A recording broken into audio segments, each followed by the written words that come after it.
শুনগুলো ভাড়া, পাশের দোকান থেকে ভাড়া নিয়ে তার মতো পরিস্থিতি আমার পক্ষে এখন নেই।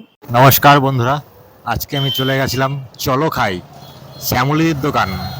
দিদি কেমন আছো? ভালো আছি। তো তোমার নামটা কি দিদি? শ্যামলী সাহা। শ্যামলী সাহা। তুমি কি কি বিক্রি করছো? এখানে চিকেন কষা রয়েছে। চিকেন কষা। ওয়েট কি আগে আছে? 30 থেকে 35 ছিল, এখন 35 থেকে 40 করেছে। 35 থেকে 40 গ্রাম করেছে একদম। তো লাল লাল দেখা যাচ্ছে। কোনো গুঁড়ো মশলা টশলা কিছু নেই। তো আর কি আছে? এখানে হচ্ছে কাঁচা লঙ্কা আর হচ্ছে পাকা লঙ্কা একসাথে পেস্ট করা।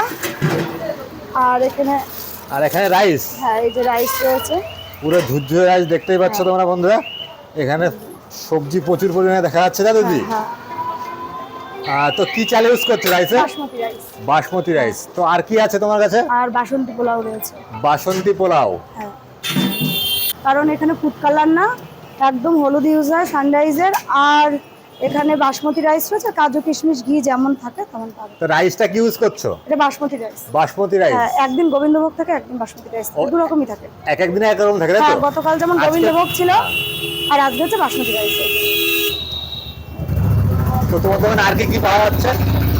আর চিলি চিকেন থাকে। চিলি চিকেনটা বর্তমানে এখন নেই, কারণ আমি একটু অসুস্থ হয়ে পড়েছি। এতটা রান্না আমাকে একা করতে হচ্ছে তো গরমের মধ্যে অসুস্থ হয়ে পড়েছো? হ্যাঁ হ্যাঁ হ্যাঁ হ্যাঁ, ওই জন্যে। আর এমনি আটা রুটি থাকে, তরকা থাকে, তারপরে গিলে মেটে থাকে, চর্বি দেওয়া ঘুগনি থাকে। কিছুদিন বন্ধ রয়েছে, আমি ডাক্তার দেখাতে যাব কয়েকদিনের জন্য, দেখিয়ে একটু আর সুস্থ দোকানটা হয়ে। বন্ধ থাকবে কিছুদিন তাই তো? হ্যাঁ, মানে কালকের থেকে প্রায় এক সপ্তাহ মতো বন্ধ থাকবে। আমি স্কিনের ডাক্তার দেখিয়েছি, এগুলো মানে আগুনের তাপ রোদ লাগানো বারণ রয়েছে। মানে গরমের জন্য এগুলো হচ্ছে তাই তো? হ্যাঁ হ্যাঁ, মানে এতক্ষণ ধরে আগুনের কাছে থাকি তো ওই জন্য। তোমার দোকানের বয়সটা কত? 1 মাস 3-4 দিন। 1 মাস 3-4 দিন। তো দেখা যাচ্ছে এখানে দেখা যাচ্ছে ফ্রাইড রাইস, পোলাও, চিকেন কষা, আটা রুটি, তরকা, মানে সবকিছুই পাওয়া যায় তাই তো? হ্যাঁ, কম বেশি সবটাই পাবে। আসলে কিছু না কিছু খেয়ে যাবে, ফেরত যাবে না। আর আমার দোকানে আসতে হলে বনগাঁ 1 নম্বর প্ল্যাটফর্মে নেমে 1 নম্বর গেটের দিক যেতে হাঁটা পথ 1 থেকে 1.5 মিনিট।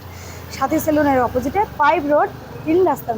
কি সেলুন? সাথী সেলুন। সাথী সেলুন। আর টাইমটা হচ্ছে দুপুর 2টা থেকে রাত 8টা। আর একটা কথা, কেউ যদি মনে করে আমার এই কম্বোর দাম হচ্ছে 49 টাকা, যে এটা 2 রকম খাবারের টেস্ট পাবে, আমি সেটাও দিই। হাফ ফ্রাইড রাইস দেবো, হাফ বাসন্তী পোলাও দেবো, দিয়ে 49 রাখবো। চিকেন কষা 1 পিস দেবো, চিলি চিকেন 2 পিস দেবো। Chilli chicken 2 piece? 2 পিস দেবো, কিন্তু কম্বোতে 3 পিস থাকে। এখানে কেউ যদি বসে খায় এভাবে দেবো। আবার কেউ যদি মনে করে যে ফয়েলে নিয়ে যাবে, আমি হয় চিকেন কষা 2 পিস নেবে, না হলে পরে 3 পিস চিলি চিকেন নেবে, half fried rice, half Basanti pulao. দেখা গেল মনে করছে আমি 100 টাকাতে 2টো কম্বো খেতে পারছি না, কিন্তু আমি 49 টাকায় 2টো কম্বো টেস্ট তাকে দেবো, অসুবিধা নেই। কোনো অসুবিধা নেই? না, আমি হচ্ছে গরিবের দিদি। গরিবের দিদি? হ্যাঁ, একদম। দিদি এই দোকানটা তোমার নিজস্ব না ভাড়া নেওয়া? ভাড়া না, এই বাসনগুলো ভাড়া, পাশের দোকান থেকে ভাড়া নিয়ে। তার মতো পরিস্থিতি আমার পক্ষে এখন নেই।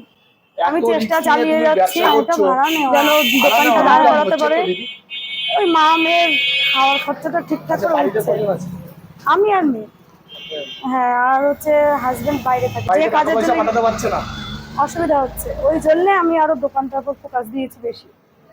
সেখান থেকে ওনাকে আরেকজনের মারফতে, মানে ওখানে চেনার লোক ছিল আমার একটা রিলেটিভের, সেখানে তার কাজের ব্যবস্থা করে। সে এখন বর্তমানে সেখানে কাজ করছে, কিন্তু কম স্যালারিতে। কিন্তু তাকে তো পাঠিয়েছিলাম আমি এখান থেকে অনেক টাকা লোন তুলে, সেগুলো টানতে হচ্ছে। আমি নিজে ভাড়া বাড়িতে থাকি, দোকান চালিয়ে সেইগুলো সব চালাচ্ছি তুমি তাই তো? ভাড়া বাড়িতে থাকো, সেইটা টানতে। হ্যাঁ, ওই যে ওই বাড়িওয়ালা মালিক, ওই যে ওদের বাড়িতে ভাড়া থাকি। ফুটেজটা নাও দাদা। আমরা চাইবো তোমার দোকানে সবাই আসুক, তোমার দোকানে খাবার টেস্ট করুক। আমি চাইছি ভাই বা বোনেরা সবাই আমার দোকানে আসো, সাপোর্ট করো, না হলে আমি এগোতে পারবো না। এত ধার দিন আমি ম্যানেজ করতে পারবো না। তোমার জন্য শুভেচ্ছা রইলো আমাদেরও। তোমরা সাপোর্ট করলে আমি নিশ্চয়ই পারবো, অবশ্যই।